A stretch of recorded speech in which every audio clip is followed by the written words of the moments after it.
وسلم نے فرمایا، جب رمضان کا مہینہ آتا ہے تو آسمان کے دروازے کھل جاتے ہیں، اور ایک روایت میں ہے کہ جنت کے دروازے کھل جاتے ہیں اور دوزخ کے دروازے بند ہو جاتے ہیں اور شیطان جکڑے جاتے ہیں، اور ایک روایت میں ہے کہ رحمت کے دروازے کھل جاتے ہیں۔ اس حدیث کو بخاری اور مسلم نے روایت کیا ہے۔ سہل ابن سعد رضی اللہ عنہ سے روایت ہے، وہ بیان کرتے ہیں رسول اللہ صلی اللہ علیہ وسلم نے فرمایا، جنت کے 8 دروازے ہیں، ان میں سے ایک دروازے کا نام ریان سیراب کرنے والا ہے، اس دروازے سے صرف روزے داروں کا داخلہ ہوگا۔ اس حدیث کو بخاری اور مسلم نے روایت کیا ہے۔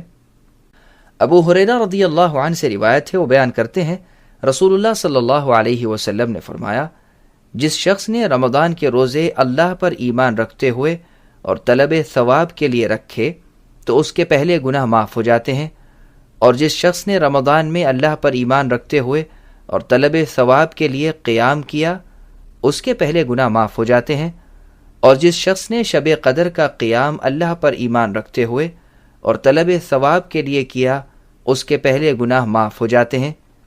اس حدیث کو بخاری اور مسلم نے روایت کیا ہے۔ ابو ہریرہ رضی اللہ عنہ سے روایت ہے، وہ بیان کرتے ہیں رسول اللہ صلی اللہ علیہ وسلم نے فرمایا، آدم کے بیٹے کے تمام نیک اعمال کا بدلہ 10 گنا سے لے کر 700 گنا تک دیا جائے گا۔ اللہ تعالیٰ کا فرمان ہے، یعنی حدیث قدسی ہے، کہ سوائے روزے کے بلا شبہ وہ میرے لیے ہے اور میں ہی اس کا بدلہ دوں گا۔ انسان اپنی شہوت اور کھانے پینے کو میری رضامندی کے لیے چھوڑتا ہے۔ روزے دار کو 2 خوشیاں حاصل ہوتی ہیں، ایک خوشی جب وہ روزہ افطار کرتا ہے، اور دوسری خوشی جب اس کے پروردگار سے ملاقات ہوگی، اور روزے دار کے منہ کی مہک اللہ کے ہاں کستوری کی مہک سے بہتر ہے، اور روزہ گناہوں سے محفوظ رکھتا ہے۔ اور جب تم نے روزہ رکھا ہو تو فحش گفتگو سے احتراز کیا جائے اور نہ جھگڑا کیا جائے۔ اگر کوئی شخص اسے گالیاں دے یا اس سے لڑائی کرے تو اسے معذرت کرتے ہوئے کہے، میں روزے سے ہوں۔ اس حدیث کو بخاری اور مسلم میں روایت کیا ہے۔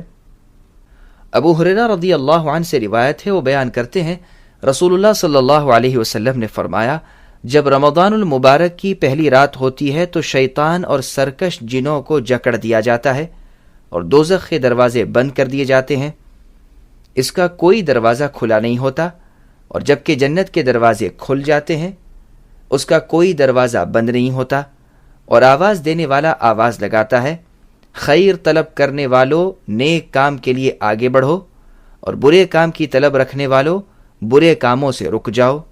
اور ہر رات اللہ دوزخ سے کثرت کے ساتھ لوگوں کو آزاد کرتے ہیں۔ اس حدیث کو ترمذی اور ابن ماجہ نے روایت کیا ہے۔ ابو ہریرہ رضی اللہ عنہ سے روایت ہے، وہ بیان کرتے ہیں رسول اللہ صلی اللہ علیہ وسلم نے فرمایا، تمہارے پاس رمضان کا برکت والا مہینہ آ گیا ہے، اللہ نے تم پر اس کے روزے فرض کر دیے ہیں۔ اس ماہ میں دوزخ کے دروازے بند ہو جاتے ہیں اور سرکش شیطانوں کو جکڑ دیا جاتا ہے۔ اللہ کے لیے اس میں ایک رات ہے جو 1000 مہینوں سے بہتر ہے۔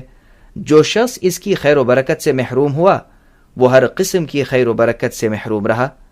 اس حدیث کو احمد اور نسائی نے روایت کیا ہے۔ عبداللہ ابن عمرو رضی اللہ عنہما سے روایت ہے، وہ بیان کرتے ہیں رسول اللہ صلی اللہ علیہ وسلم نے فرمایا، روزہ اور قرآن مومن انسان کی سفارش کریں گے۔ روزہ کہے گا، اے میرے پروردگار، میں نے اس کو دن بھر کھانے پینے اور شہوت رانی سے روکے رکھا، اس لیے اس کے بارے میں میری سفارش قبول فرمائیے۔ اور قرآن کہے گا کہ رات کو میں نے اسے نیند سے باز رکھا، اس لیے اس کے بارے میں میری سفارش کو شرف قبولیت عطا فرمائیے، چنانچہ دونوں کی سفارش قبول ہوگی۔ اس حدیث کو بیہقی نے شعب الایمان میں روایت کیا ہے۔ انس بن مالک رضی اللہ عنہ سے روایت ہے، وہ بیان کرتے ہیں رمضان کا مہینہ آیا، رسول اللہ صلی اللہ علیہ وسلم نے فرمایا، یہ برکت والا مہینہ آیا ہے، اس کو غنیمت جانو، اس میں ایک رات ایسی ہے جو 1000 مہینوں سے بہتر ہے۔ جو شخص اس رات کی خیر و برکت سے محروم رہا وہ ہر طرح کی خیر و برکت سے محروم رہا، اور اس کی خیر و برکت سے صرف وہی شخص محروم رہتا ہے جو ہر قسم کی سعادتوں سے محروم ہے۔ اس حدیث کو ابن ماجہ نے روایت کیا ہے۔